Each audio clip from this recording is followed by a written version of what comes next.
ఆంధ్ర వాళ్ళు మొదటి నుంచి కూడా మేము కొంత గోదావరి నీళ్లు కృష్ణా డెల్టాకి తెచ్చుకుంటాం, నాగార్జున సార్ ఆయకట్టుకు తెచ్చుకుంటాం, మరో దాన్ని తెచ్చుకుంటాం అనే పద్ధతులు మొదలుపెట్టి తెచ్చుకున్నారు. దాంట్లో భాగంగా 80 టీఎంసీలు వాళ్ళు తీసుకుంటున్నారు.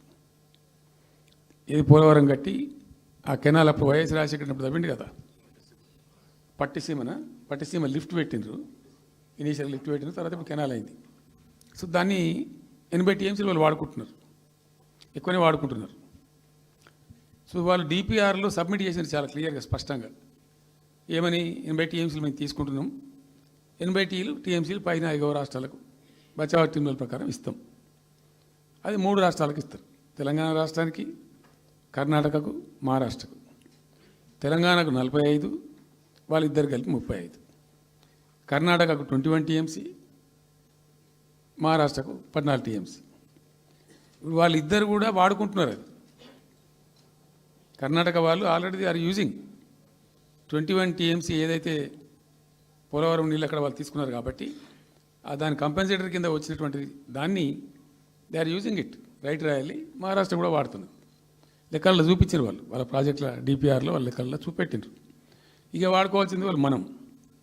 సో ఆ 45 టీఎంసీ మనది ఉంది కదా, మనకు ట్రిబ్యునల్ కేటాయించిందే కదా, అప్పనంగా ఏదో వచ్చేది కాదు కదా. సో ఆ 45 ఈ మైనర్ ఇరిగేషన్ లాసెస్ 45 కలిపి 90.81 టీఎంసీలకు దాన్ని ప్రతిపాదించింది. It has a strong basis. ఏదో గాలిలే అడవులు జమాబందీ ఏర్పడతాడు చేసింది కాదు, స్పష్టమైనటువంటి విధానంతో ఒక అవుట్లుక్తో భవిష్యత్తు ప్రయోజనాలను దృష్టిలో పెట్టుకొని చేసినటువంటి చర్య. చేసినాం. ప్రాజెక్టు 30,000 కోట్లు 35,000 కోట్లు మంజూరు చేసినాం. అందులో 27,000 కోట్లు ఖర్చు పెట్టినాం. ఆల్మోస్ట్ దగ్గర 88-90% పనులు పూర్తి అయిపోయినాయి. ఈ ఆంధ్రాతోని పంచాయతీ ఉంటుంది ఎప్పటికైనా. వాళ్ళు పోతిరెడ్డిపాడు పొక్కగొట్టి దాన్ని పెంచి దాన్ని ఇంకింత పెంచి ఈ తెలుగు గంగా అనే పేరు మీద మొదలై అది ఎటెటెటెటు పోతుంది ఇక అడవుల జమాబంది. కాబట్టి మనం క్విక్కెస్ట్ పాసిబుల్ టైంలో తీసుకోవాలని ఆ వచ్చే వాటర్ను అక్కడ ఎంటైర్ వరల్డ్లో ఇక్కడ లేవండి 145 మెగావాట్స్ కెపాసిటీ పంప్స్ పెట్టినాం అక్కడ. Specially prepared, those pumps were prepared by BHEL of India. 145 మెగావాట్ల పంపులు అసలు ఇండియాలో ఎక్కడ ఏ ప్రాజెక్టుకు లేవు. ఎందుకని దాని ఆ పంపు స్విచ్ ఆన్ చేసిన నేను, నీళ్ళు వచ్చినాయి. ఒక్క పంపు స్విచ్ ఆన్ చేస్తేనే ఇట్లా కాలువలు తల్లాడుతుండే ఇట్లా. అంటే ఆ గొడవ ఉంది కాబట్టి వాళ్ళు అటు పోతిరెడ్డి పడి పక్క నుంచి వాళ్ళు తీసుకుపోతూ ఉంటారు. ఆ వర్షాలు వచ్చినప్పుడే మనం తీసుకోవాలి, ఇంకో గత్యంతరం లేదు. కాబట్టి క్విక్కెస్ట్ పాసిబుల్ టైంలో ఈ రిజర్వాయర్లు నింపుకుంటే మనం సేఫ్ అయిపోతాము, జిల్లా కాడికి కొంత న్యాయం జరుగుతుందని చెప్పి ఆ 145 మెగావాట్స్ కెపాసిటీ ఉండే పంప్స్ పెట్టినాం. ఇప్పుడు పంప్స్ అన్నీ ఆల్మోస్ట్ ఇన్స్టాల్ అయినాయి. మరి ఈ గవర్నమెంట్లో వీళ్ళు ఏం పట్టించుకుంటలేరు, అసలు ఏం చేస్తలేరు. అయితే జరిగిన తర్వాత ఏమైంది, అనుమతులు అంత సాధించాలి. దాని మీద చాలా మెలికలు పెట్టినారు. ల్యాండ్ అక్విజిషన్ల ప్రాబ్లం చేసినారు. అయినా 27,000 ఎకరాలు మేము అక్వైర్ చేసినాం సక్సెస్ఫుల్గా. అదంతా క్లిష్టమైన సబ్జెక్ట్ ఈ రోజులలో ల్యాండ్ అక్విజిషన్ అంటే. అయినప్పటికీ 27,000 ఎకరాలు అక్వైర్ చేసినాం, 27,000 కోట్లు ఖర్చు పెట్టినాం. అంత కాన్సన్ట్రేట్ చేసినాం. గ్రీన్ ట్రిబ్యునల్కి పోయినారు, ఆ స్టేని క్యాన్సిల్ చేయించినాం. అనేక రకాల అడ్డంకులు కల్పించే ప్రయత్నాలు ఎన్ని చేసినా వాటన్నిటిని అధిగమిస్తూ ఆ ప్రాజెక్టును ముందుకు తీసుకొని పోయినాం. అయితే ఈ పంపులన్నీ ఇన్స్టాలేషన్ అయిపోతుంది, బ్రహ్మాండంగా ఉంది. సరే, ఇంతగా అది మా గవర్నమెంట్ మారింది. సహజం, రాజకీయాల్లో గెలుపులు ఉంటాయి, ఓటములు ఉంటాయి, ప్రభుత్వాల మార్పిళ్ళు ఉంటాయి, జరుగుతాయి. కానీ ఎంత తెలివి తక్కువ దద్దమ్మ ప్రభుత్వం వచ్చినా, నెక్స్ట్ సక్సెసివ్ గవర్నమెంట్ ఎవరు వచ్చినా రాష్ట్ర ప్రయోజనం కదా ఒక ప్రాజెక్ట్ అంటే. ప్రజలకు నీళ్ళు వచ్చేది కదా, ప్రజలు బ్రతికేది కదా, దాన్ని కొనసాగిస్తారు. ఇప్పుడు ఒక్క తట్టెడు మట్టి కూడా తీయలేదండి. మా గవర్నమెంట్ పోయిన తర్వాత పాలమూరు ఎత్తిపోతల పథకంలో ఒక తట్టెడు మట్టి కనీసం తీయలే. మరి దాన్ని ఎందుకు అబాండన్ చేసినరో, దాని వెనక ఏం ఉద్దేశం ఉందో, ఇంత నిష్క్రియాపరత్వం ఏంది, ఇంత దారుణమైంది. 2 నెట్ సంవత్సరాలు గడిచిపోయినాయి. ఇప్పుడు మేము గమనిస్తున్నాం. మధ్యలో ఏమైంది? కేంద్ర ప్రభుత్వం, కేంద్ర ప్రభుత్వంతో తమాషా బీజేపీ మొదటి నుంచి మాకు తెలంగాణకు శని అయింది. అది కేంద్ర ప్రభుత్వం ప్రతిదాన్ని వ్యతిరేకించడమే. ప్రతిదానిగా చంద్రబాబు ఎన్డీఏలో చేరడం, ఆయన మాటలు పట్టుకొని వ్యతిరేకించడం, అడ్డంగా ఇష్టం వచ్చిన పద్ధతిలో. మేము బాగా కొట్టాను. మేము ఉన్న రోజులు అనేకమైనటువంటి పోరాటాలు చేసి దాన్ని ఎప్పటికప్పుడు సాధించుకున్నాం. అనుమతులు కానీ ఇంకోటి కానీ మొత్తం 9-10 అవసరం పడతాయి. అందులో 6 అనుమతులు ఆల్రెడీ వచ్చేసినాయి. Main environmental impact, environment assessment కమిటీది అదే మెయిన్ అసలు ప్రాజెక్టుకు లైఫ్ లైన్. దాని మొత్తం అనుమతులు వచ్చేసినాయి. దాని తర్వాత మిగిలిన అనుమతులన్నీ లాంఛనమేగా ఇచ్చేయాల్సిందే, అది ఇచ్చిందంటే. అటువంటి అతి ముఖ్యమైనటువంటి అనుమతి కూడా తెచ్చినాం, అన్నీ తెచ్చినాం.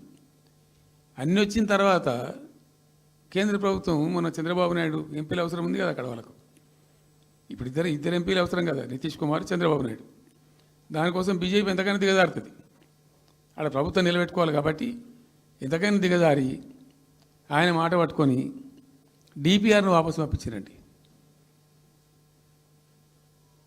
మేము ఉన్న రోజులు రాలే డిపిఆర్ వాపసు, అనుమతులు తెచ్చిన ఉంటాం మేము. ఇంకా డిపిఆర్ వాపసు వస్తే భూమి ఆకాశం ఒకటి చేయాలా రాష్ట్ర ప్రభుత్వం? ఎంత లొల్లి చేయాలా, ఎంత హడావుడి చేయాలా?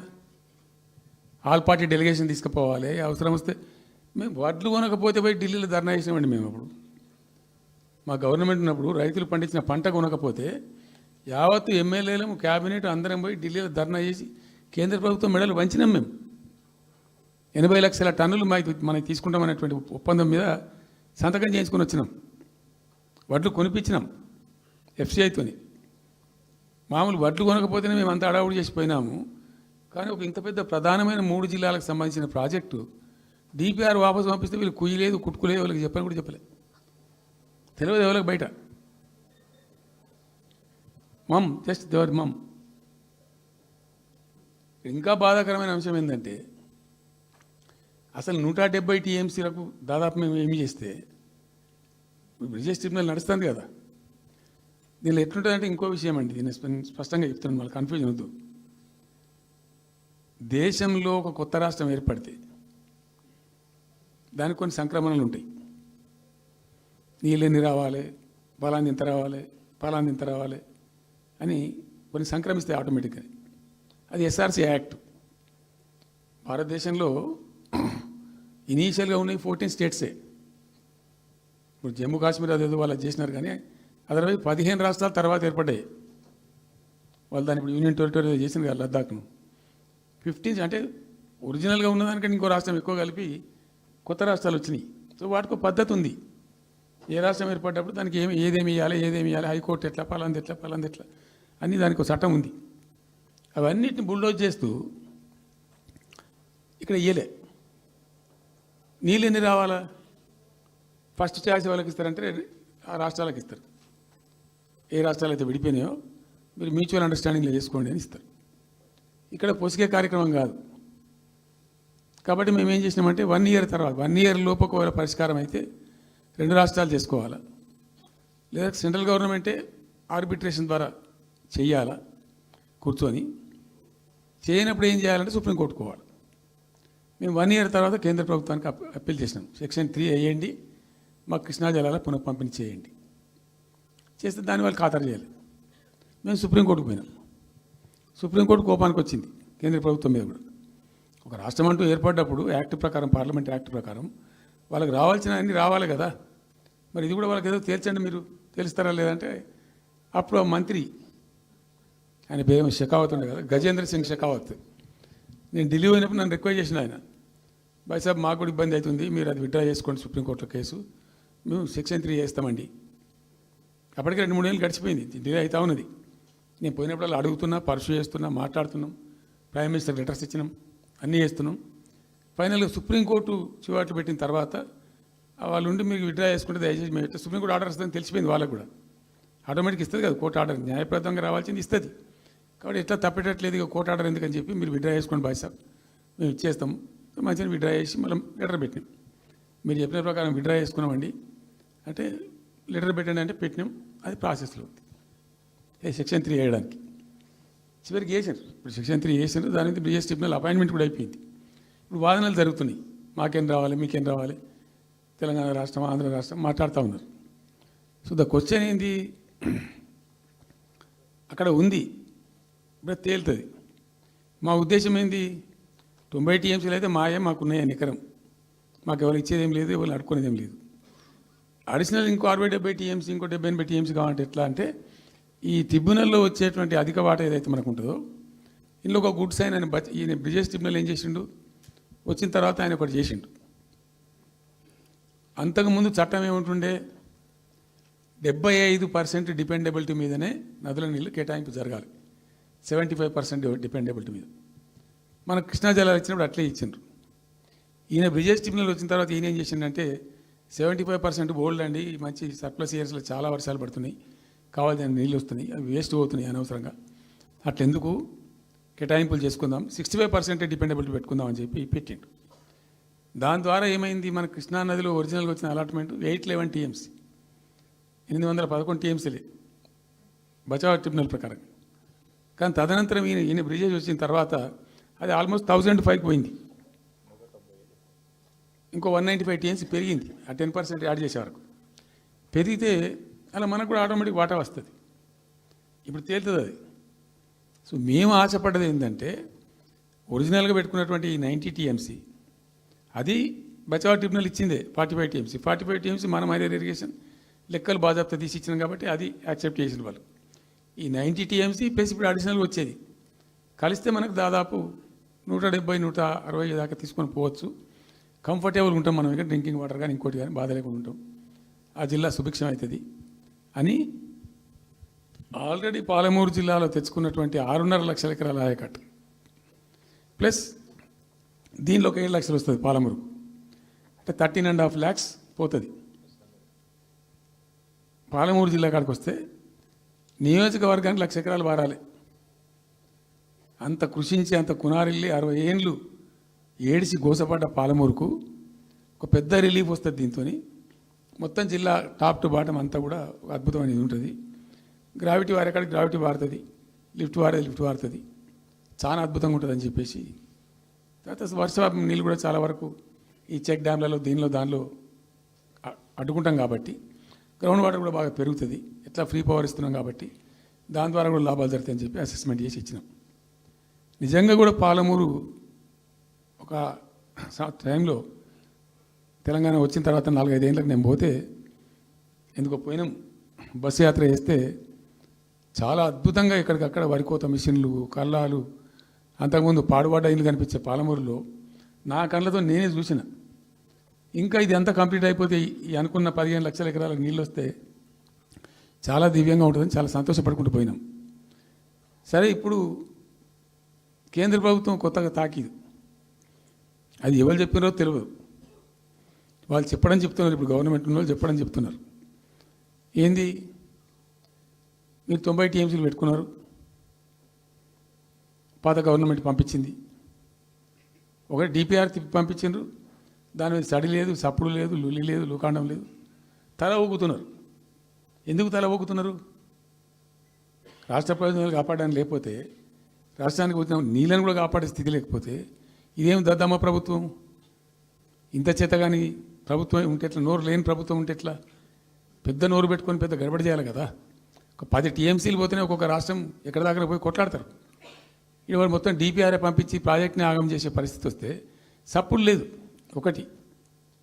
రెండవది, ఇప్పుడేం చేసిండ్రు, ఇరిగేషన్ మంత్రి లెటర్ రాసిండు. వాడు చెప్పిండా చెప్పలేదా భగవంతుని గారికి, 45 టీఎంసీలు ఇవ్వండి మాకు అనుమతి అని చెప్పి. ఎట్లా రాస్తావు నాకు అర్థం కాదు. నువ్వు ఏ ముఖం పెట్టుకొని రాస్తావు? ఇదో ప్రభుత్వమా? అంటే ఉన్న వస్త్రానికి పోతే అనవసరం పోయింది అన్నట్టు ఉన్నది కూడా కొట్టుకుంటారు ఎవడన్నా. ఎవరై నీళ్ళు అవి ఆల్రెడీ బచావ్ ట్రిబ్యునల్ తీర్మానంలో ఇచ్చింది, దాన్ని కర్ణాటక వాడుతుంది, అటు మహారాష్ట్ర వాడుతుంది. వాళ్ళ లెక్కల్లో చూపెడుతున్నారు వాళ్ళు. ఆల్మట్టి డ్యాంలో వినియోగంలో చూపెడుతున్నారు వాళ్ళు. మాకు వచ్చిన 21 టీఎంసీ మేము ఇక్కడ వాడుతున్నామని చెప్పి. ఆ 2 ఎగువ రాష్ట్రాలు వాడుతుంటే ఇక్కడ వచ్చి మనకు వచ్చినటువంటిది బాజాప్తా, అది కూడా ట్రిబ్యునలే కదా. బచావత్ కూడా ట్రిబ్యునలే కదా. ఆ ట్రిబ్యునల్ తీర్పు ద్వారా వచ్చిన 45 టీఎంసీలకు నువ్వు ఎందుకు ఆపుతున్నావు ఇప్పుడు? ఇదో రాష్ట్ర ప్రభుత్వమా? అసలు ప్రభుత్వం ఉందా? నిద్రపోతున్నారా? ఇంతసేపు రియల్ ఎస్టేట్ దందా తప్ప ఇంకోటి లేదా? ఇల్టు భూములు ఎట్లా అమ్ముదాం, పల్టు భూములు ఎట్లా అమ్ముదాం, ఆ భూములు ఎట్లా దెబ్బ పెడదాం, ఇంకెంత కమిషన్ కొడదాం, ఇది తప్ప రాష్ట్ర ప్రయోజనాలు, నీళ్లు, రైతులు, మనుషులు లేరా? ప్రాజెక్టులు ఎందుకు 2 నెలల నుంచి ₹1 పెట్టలే? ఎందుకు ఒక తట్టడి మట్టి తీయలే? ఎవరు నిరోధించిన మిమ్మల్ని? ఎవరు అడ్డుపడ్డారు మీకు? ఎవరు కట్టేసారు మీ కాళ్ళను? అటు పైసా పనిచేయరు, నిష్క్రియాపరత్వంగా ఉంటారు. డిపిఆర్ పంపిస్తే సపోర్ట్ చేయరు. ఇలా చివరికి 45 టీఎంసీ అని రాస్తారు. అంటే ఏం కాబోతుంది? ఎవరు ఒత్తిడి ఉంది దీని వెనుక? ఏం కుట్ర దాగి ఉంది ఇది? 2 ఏళ్ళ నుంచి నేను మౌనం పాటించి చూసుకుంటూ వస్తున్నాం. తప్పని పరిస్థితి నేను బయలుదేరినప్పుడు తప్పదు. అటు కేంద్రాన్ని ఎక్స్పోజ్ చేస్తాం, ఇటు రాష్ట్రాన్ని ఎండగడతాం ప్రజల మధ్యలో ఖచ్చితంగా. ఇలా మొత్తం విస్తారంగా మాట్లాడినాం, చర్చించినాం. చాలా పెద్ద ప్రజా ఉద్యమానికి శ్రీకారం చుడతాం. కంపల్సరీ పాలమూరు, రంగారెడ్డి, నల్లగొండ జిల్లాలలో గ్రామాన దానికి పోస్టర్ డిజైన్ అవుతుంది, కరపత్రం డిజైన్ అవుతుంది. ప్రజా ఉద్యమాలు చేస్తాం, పెద్ద బహిరంగ సభలు పెడతాం. నేను స్వయంగా అటెండ్ అవుతున్న బహిరంగ సభలకు. ప్రజాక్షేత్రంలో ఈ ప్రభుత్వం యొక్క నిష్క్రియాపరత్వాన్ని ఎండగడతాం. ఇప్పుడు వాయిస్ అయితే తెలంగాణకు, మరి తెలంగాణకు ఉన్న ప్రభుత్వం మాట్లాడకపోతే ఇంకెవరు మాట్లాడాలా? మాకు 2 బాధ్యతలని, ఒకటి తెలంగాణ తెచ్చిన పార్టీగా, రెండవది ప్రధాన ప్రతిపక్షంగా కూడా కంపల్సరీ మా డ్యూటీ మేము చేయాలి. అందుకోసం గాను వీళ్ళు ఏదో తమాషకు మేము అదోటి ఇదోటి అడ్డం పొడుగు మాట్లాడి, కిరికిరి మాటలు మాట్లాడి, ఈ కారు కూతలు కూసి ఏదో చేస్తామనుకుంటే నడవదిగా. ఏళ్ళ దాకా వేరే కథ, రేపటి నుంచి వేరే తోలు తీస్తాం ఎక్కడికక్కడ. ప్రజలు ఖచ్చితంగా ఎక్కడికక్కడ నిలబెట్టే ప్రయత్నం చేస్తాం. అడుగున చెక్ చేస్తాం, ప్రతి విషయంలో చెక్ చేస్తాం. Sufficient time we have given. మేము తొందరపడి మేము ఎందుకు కన్నెర్రి అయ్యి మా ప్రభుత్వం పోయింది వీళ్ళు వచ్చింది అనేటువంటి ఒక పిచ్చి అయ్యి అట్లా మేము చేయలే, అటువంటి వాడికి పోలే. ఇష్యూల మీద పోరాడుతున్నాం, ఒకే ఫీజు రియంబర్స్ మీద పోరాడుతున్నాం, ఇంకోటి పోరాడుతున్నాం. రకరకాల భూదందాల మీద, దోపిడీ మీద, చెర్ల మీద, చెర్ల మీద పోరాడుతున్నాం. పార్టీ కొట్లాడుతున్నది, తప్పకుండా తప్పదు కాబట్టి కొట్లాడుతాం. ఇప్పుడు మొత్తం మొదటికే ముప్పొచ్చే పరిస్థితి ఉంది. అటు గోదావరి మీద అరాకిరి చేసి చంద్రబాబు నాయుడు, ఏపీ ప్రభుత్వం నల్లమల సాగరు, ఈ సాగరు, ఆ సాగరు, అటు గోదావరి దోపిడీ జరుగుతూ ఉంటే దాని మీద సప్పులు లేదు. ఇటు కృష్ణలో ఇంత ఘోరంగా పాలమూరు ఎత్తిపోతల మీద దీని మీద సప్పులు లేదు. మరి ఎవరి ప్రయోజనాల కోసం ఉన్నట్టు రాష్ట్ర ప్రభుత్వం? ఏం చేయడానికి ఉన్నట్టు? ఏం జరుగుతున్నట్టు రాష్ట్రంలో? కాబట్టి ఎట్టి పరిస్థితుల్లో నేనే స్వయంగా రంగంలో దిగాలనుకున్నా. దిగినం. ఈరోజు డిసిషన్ అయిపోయింది. 2-3 రోజులలో, 2-3-4 రోజులలో, రాబోయే 3-4 డేస్లో ఆయా జిల్లాల నాయకులతో సమావేశమై ఖచ్చితంగా చాలా పెద్ద ఎత్తున